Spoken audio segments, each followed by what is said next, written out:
ازيكم عاملين ايه؟ اهلا بيكم في قناه يوميات كارما وكندا. النهارده ان شاء الله فيديو جديد هكلمكم فيه عن تجربتي عن حمام كريم ولي وعن كل حاجه فيه. وخليكم معايا لاخر الفيديو. ما تنسوناش باللايك والاشتراك في القناه. يلا نبدا نقول بسم الله ونصلي على رسول الله. باختصار يا بنات، الحمام الكريم ده موجود في السوق بقاله سنين. انا استخدمته من فتره بسيطه.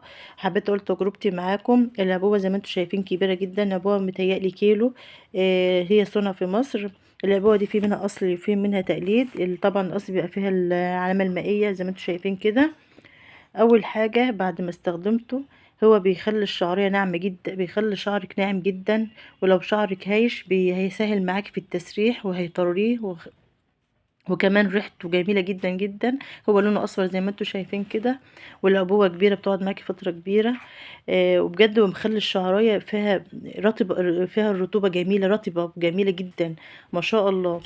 اللهم صل على النبي. بس هو في عيب. انا لما قرات على الابوه لقيت فيها مواد كيماويه كتير بتوقع الشعر. في ناس كتير قالت كده ان هو بيوقع الشعر. انا لما جربت هو فعلا قعدت فتره اجربه، حسيت ان هو فعلا بيوقع الشعر.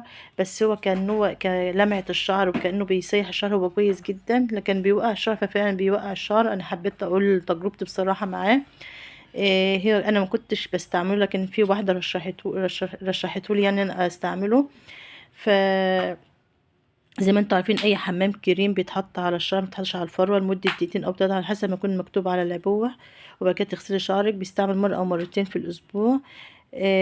لو استفدتوا من معلوماتي متنسوش باللايك والاشتراك يا حبايبي. مع السلامه.